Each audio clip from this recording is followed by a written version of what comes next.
Hello friends, आज हम आप लोग को डॉक्टर मनोहर रे बुक की चैप्टर नंबर 4 पढ़ाएंगे। क्लास 10th स्टैंडर्ड की चैप्टर नंबर 4 पढ़ाएंगे, जिसका नाम है क्वाड्रेटिक इक्वेशन, जिसे हिंदी में क्या बोलते हैं, द्विघात समीकरण। अच्छा, सबसे पहले चैप्टर का नाम है क्वाड्रेटिक इक्वेशन, तो वो होता क्या है, सबसे पहले हम ये जानने का प्रयास करते हैं क्वाड्रेटिक इक्वेशन होता क्या है। तो क्वाड्रेटिक इक्वेशन जो है, क्वाड्रेटिक इक्वेशन जो है वो होता क्या है, तो ये होता है वह समीकरण, क्या, वह समीकरण जिसमें चर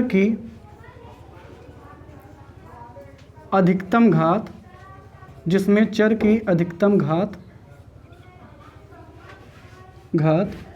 2 हो,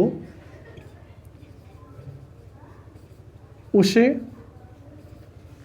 द्विघात समीकरण कहते हैं। उसे द्विघात समीकरण कहते हैं।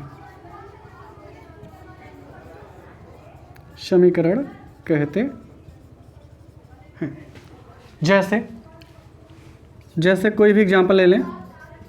सपोज करिए आपके पास है x² + 4x + 5।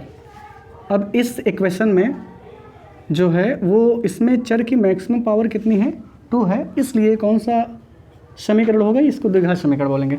और एग्जांपल जैसे 4x² - 5x 5x + 9 = 0।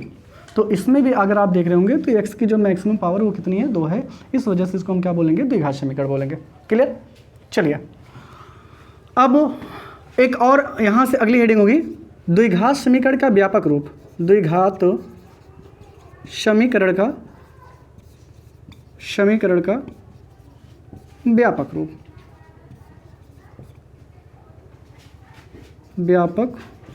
रूप। द्विघात समीकरण का व्यापक रूप क्या होता है, तो द्विघात समीकरण का व्यापक रूप जो होता है, द्विघात समीकरण का व्यापक रूप ax² + bx + c = 0 होता है। 0 होता है। क्लियर। जहां a, b और c अचर राशि हैं, यानी a, b और c के प्लेस पे कोई न कोई कांस्टेंट वैल्यू जैसे 1 2 3 4 0 5 कुछ भी हो सकता है, बट ये अचर राशि है। क्लियर। तो ये होता है द्विघात समीकरण। द्विघात समीकरण का कहते किससे हैं, वह समीकरण जिसमें चर की अधिकतम घात 2 हो, उसे द्विघात समीकरण कहते हैं। अच्छा, इसका व्यापक रूप क्या होता है, द्विघात समीकरण का व्यापक रूप जो होता है वो कितना होता है, ax² + bx + c = 0 होता है, जहाँ a b c क्या होती हैं, ये कांस्टेंट वैल्यू होती हैं, अचर राशि होती हैं। चलिए, अब इस पर प्रश्न कैसे पूछा जाएगा। सबसे पहले प्रश्न आपसे कैसे पूछा जाएगा, कहा जाएगा कोई आपको समीकरण दिया रहेगा और आपसे पूछा जाएगा कि द्विघात समीकरण है। जैसे आपका प्रश्न एक है, कह रहा है कि जैसे प्रश्न है कि द्विघात समीकरण जांच कीजिए। प्रश्न है जांच कीजिए कि क्या निम्न द्विघात समीकरण है, क्या निम्न द्विघात समीकरण है, द्विघात समीकरण है। ये आपको जांच करना है कि नीचे कुछ आपको इक्वेशन दिए रहेंगे, वो आपको बताना हो कि ये द्विघात समीकरण है ही नहीं। जैसे पहला इक्वेशन हो गया आपका, एक दिया है x + 1 का होल स्क्वायर, x + 1 का होल स्क्वायर = है 2x - 3, 2 × x - 3। ये आपका पहला है स्टेटमेंट, और आपसे पूछ जा रहा है कि यार जो ये दिया गया वो द्विघात समीकरण है नहीं, तो इसको आप कैसे पता करेंगे। अगर इसमें जो है x की मैक्सिमम पावर अगर 2 होगा तो इसका मतलब ये द्विघात समीकरण होगा, अगर इसकी मैक्सिमम पावर 2 नहीं होगी तो इसका मतलब द्विघात समीकरण नहीं है। फिलहाल सॉल्व कैसे करेंगे, तो यहाँ आपको सॉल्व करना है। यहाँ आप देख रहे होंगे आइडेंटिटी लगा है, ये आपका बराबर है, बराबर के पहले वाले पक्ष को हम लेफ्ट हैंड साइड कहते हैं और बराबर के बाद वाले साइड को हम राइट हैंड साइड कहते हैं। क्लियर। तो अब इसको हम सॉल्व करेंगे, कैसे सॉल्व करेंगे? यहाँ आप देख रहे होंगे x प्लस 1 का होल स्क्वायर ना, आपने एक आइडेंटिटी पढ़ी होगी x plus a plus b का होल स्क्वायर। आपको पता होगा कि a प्लस बी का होल स्क्वायर क्या होता है? A square plus 2ab plus b square. इसको अपने अपने लैंग्वेज में बोलने के लिए हम ऐसे भी कह सकते हैं कि पहले क्वांटिटी का होल स्क्वायर देन दूसरी क्वांटिटी का होल स्क्वायर और प्लस दोनों क्वांटिटियों का प्रोडक्ट का ट्वाइस। मतलब है पहली राशि का स्क्वायर धन दूसरी राशि का स्क्वायर और धन दोनों के गुणनफल का दुगना कर ले। अपने लैंग्वेज से, आप सिंपल लैंग्वेज समझने के लिए ऐसा कर सकते हैं। तो फिलहाल हम यहाँ खोलते हैं, a प्लस बी का होल स्क्वायर हो जाएगा। होता क्या है? पहले का स्क्वायर, अब पहला कौन है यहाँ? x है, यानी x का स्क्वायर। अब धन दूसरे का स्क्वायर, दूसरा कौन है? 1 है, तो 1 का स्क्वायर 1 ही होता है। अब प्लस, अगर यहाँ बीच में प्लस है तो यहाँ प्लस लगाएंगे, अगर यहाँ माइनस होता तो माइनस लगाते हैं।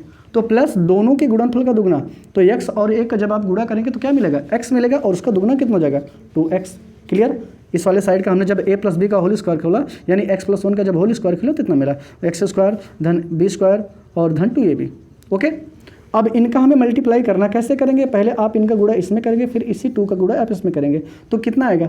2x, और जब आप 2 का मल्टीप्लाई 3 में करेंगे तो कितना हो जाएगा? 6 हो जाएगा। हो गया, प्रोडक्ट हो गया। इधर का भी हमने एक्सपेंडेड कर लिया, उधर भी एक्सपेंडेड फॉर्म में कर लिया। अब हमें क्या करना है? सबको हमें राइट लेफ्ट में लाना है। इन जो राइट में है कुछ वर्ड्स, कुछ टर्म जो है वो राइट में है, तो उसको हमें लेफ्ट में लाना है। तो कैसे आएगा?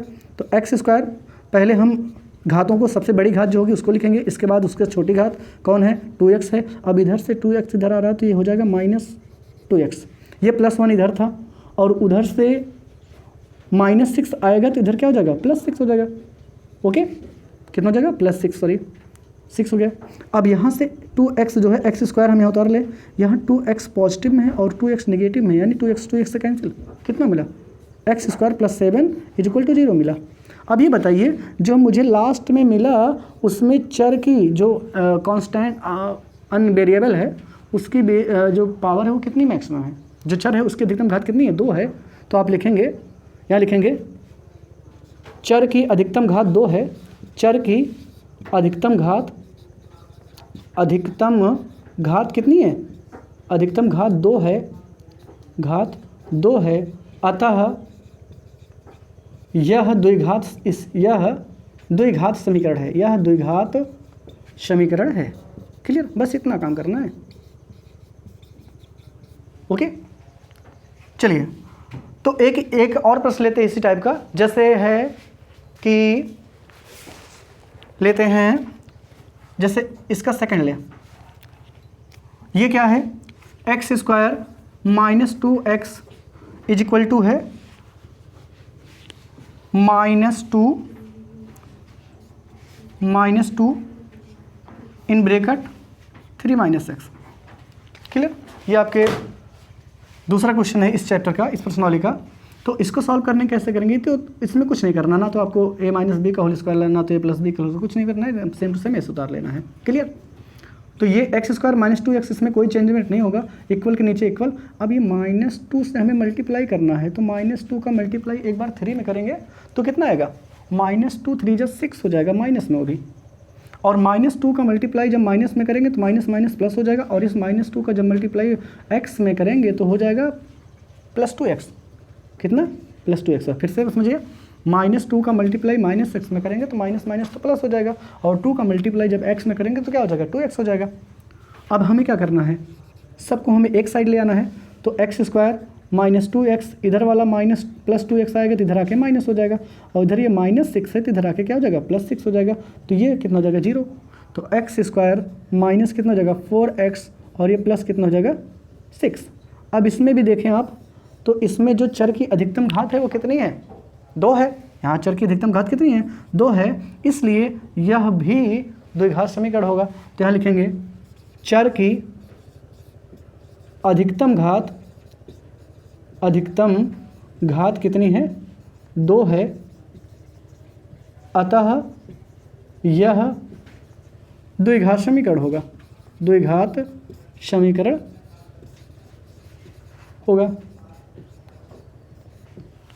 क्लियर? अच्छा, अब ये तो कंप्लीट हो गया। इसमें भी मैक्सिमम पावर 2 दिखी तो हमने कह दिया कि द्विघात समीकरण है, और इसमें भी x की पावर 2 दिखी तो इसका मतलब ये भी क्या है, द्विघात समीकरण। अगर हम बात करें इसके तीसरे प्रश्न की, जैसे इसका तीसरा प्रश्न है, ये तीसरा हो गया। तीसरा प्रश्न है कि x - 2 एंड सेकेंड ब्रैकेट में x + 1 is equal to, next में है x - 1 और यहाँ है x + 3। ओके, तो ये प्रश्न रहा तीसरा। इसको भी मुझे बताना है कि ये द्विघात समीकरण है कि नहीं। तो आपको क्या करना है, ये